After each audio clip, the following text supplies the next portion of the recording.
कर्ण पिशाचनी अर्जुन के पास आई और उसके कंधे पर हाथ रखा। उसके चेहरे पर एक जालिम सी मुस्कुराहट थी।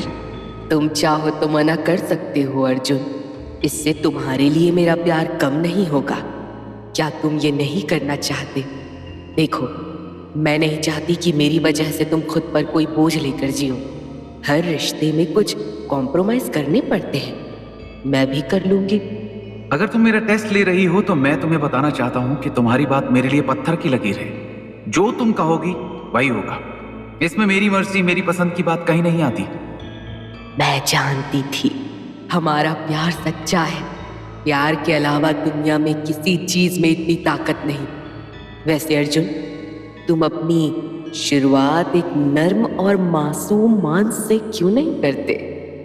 क्या कह रही हो तुम? मैं कुछ समझा नहीं। वहां देखो, गाड़ी में एक इन्फेंट बेबी अभी भी सो रही है।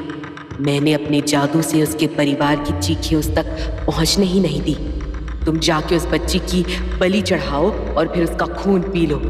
इसी खून से तुम्हें वो शक्ति मिलेगी जो तुम्हें इस सफर में आगे ले जाएगी। अर्जुन के चेहरे पर एक पल के लिए शंका छाई, पर कर्ण पिशाचनी के शब्द जैसे उसके दिमाग में गूंज रहे थे। उसके चेहरे पे एक अजीब सी शैतानी चमक थी। धीरे धीरे अर्जुन उस गाड़ी की तरफ बढ़ता गया। उसके कदमों में एक नई भूख और जुनून का एहसास दिखाई देने लगा। जैसे ही वो गाड़ी के पास पहुंचता है, उसने उस निर्दोष बच्ची को देखा जो अब भी गहरी नींद में थी।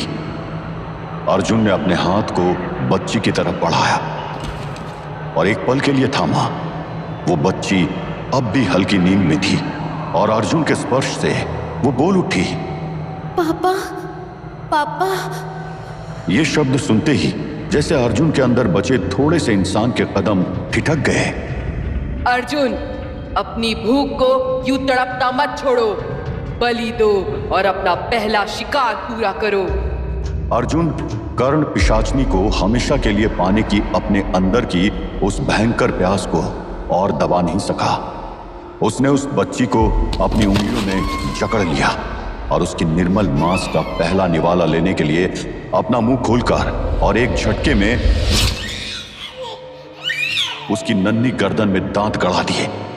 जैसे ही उसका दांत बच्ची के मांस में घुसा, उसने एक अलग स्वाद महसूस किया जो उसकी भूख को और बढ़ाने लगा।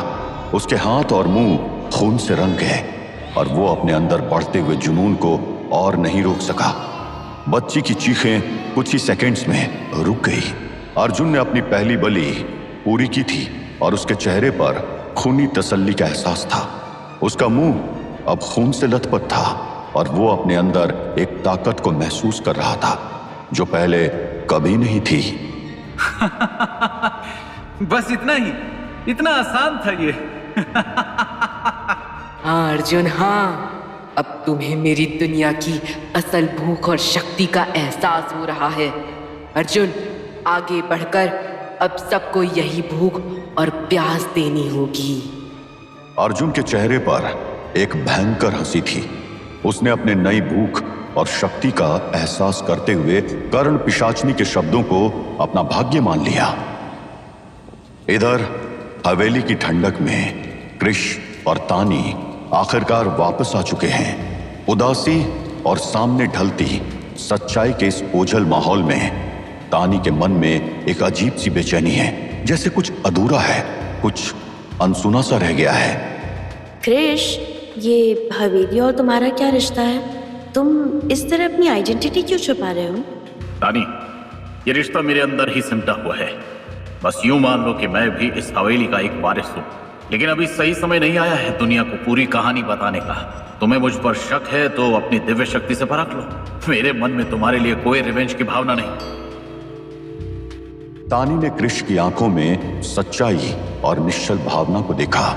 इस मंजर में पास पड़े डॉक्टर नमेंदु के शरीर में से महक आनी शुरू हो गई थी। उसकी जरूरत नहीं है। ना आप मुझे किसी पर भरोसा करना है, ना ही शक। मैं अकेली हूँ और अकेली ही लड़ूंगी। तुम अगर इस सफर में आते हो या नहीं, दोनों को मैं माँ काली की इच्छा मानकर एक्सेप्ट कर लूंगी। डॉक्टर की बॉडी डिकम्पोज होना शुरू हो गई है। हमें इनका अंतिम संस्कार कर देना चाहिए। सही कह रही हो। जितना ज्यादा हम देर करेंगे उतना ही ये बॉडी सड़ जाएगी। वैसे इस एरिया में लोग और पुलिस।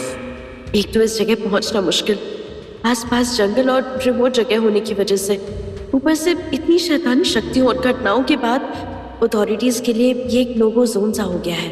यहाँ अब 2 से 4 महीने में कोई भूले बिस्तर चेक करने आता है और एनिमल अटैक, नेचुरल डेथ्स की रिपोर्ट्स लगाकर फॉर्मेलिटी करके चला जाता है।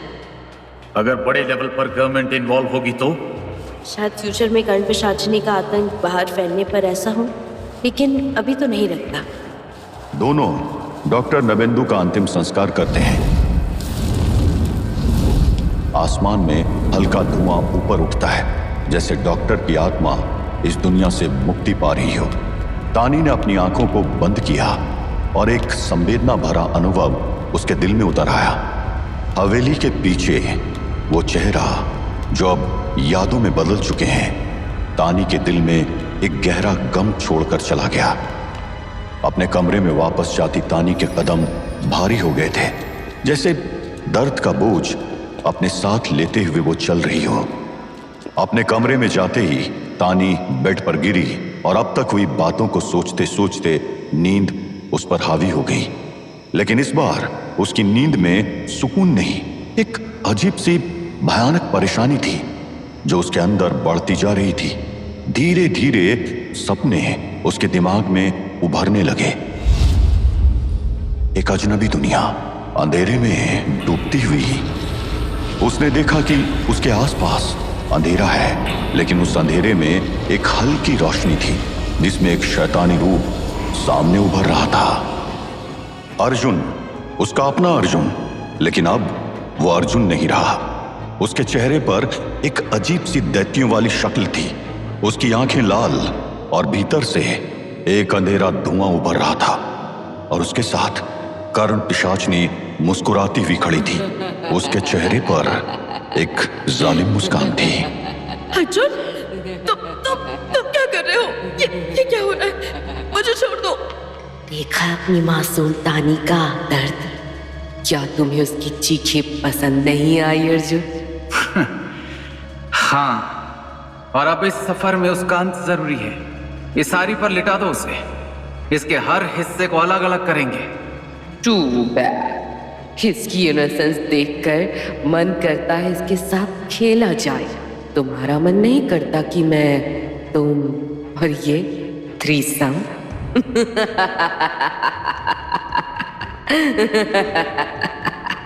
बेचारी।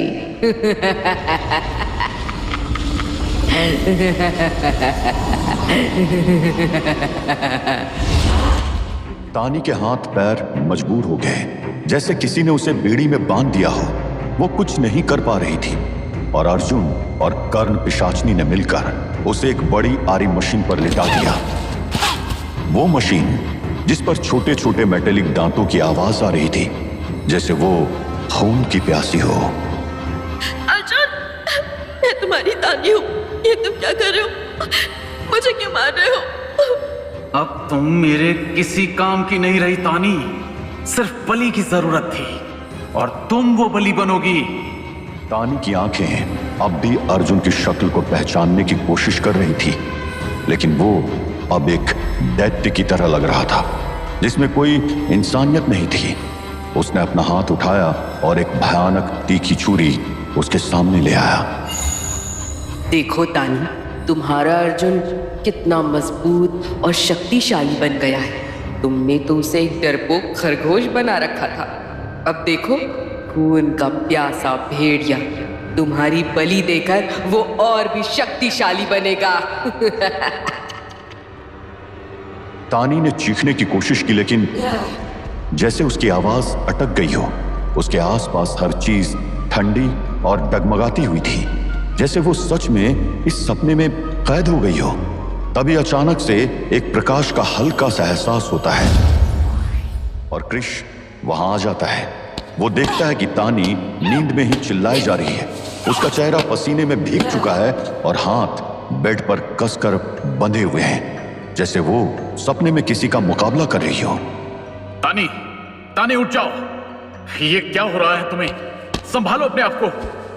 कृष्ण ने उसके कंधे को हिलाया लेकिन अचानक तानी ने नींद में ही उसका गला पकड़ लिया और जोर से दबाने लगती है। उसकी आंखें अब भी बंद हैं, लेकिन उसका चेहरा एक अजीब सा डर और गुस्से में बदल गया है। तानी, ये क्या? छोड़ दो मुझे। तुम मुझे मारने की कोशिश कर रही हो।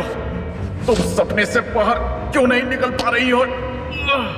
कृष्ण ने अपने हाथ में कुछ गंगा जल उठाया और सीधा तानी के चेहरे पर छिड़क दिया।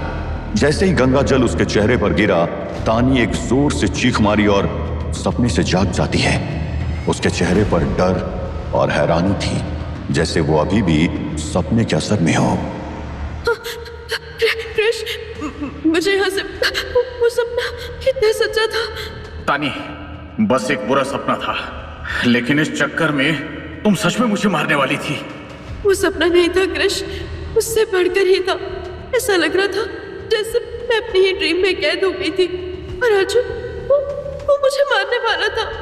तानी की आंखों में अब भी सपने की उस भयानक तस्वीर का असर था और उसने कृष्ण के कंधे पर हाथ रखा, अपनी सांसें संभालते हुए। तभी उसकी नजर अपने सिरहाने रखे एक किताब पर गई। ये किताब? क्या हुआ? ये अर्जुन की हैंडराइटिंग है। वो काली शक्तियों और तामसिक तंत्र की चीजें इकट्ठा कर रहा था और इस किताब में नोट्स भी बना रहा था। शायद इसी किताब के असर से मुझे वो भयानक सपना आया था।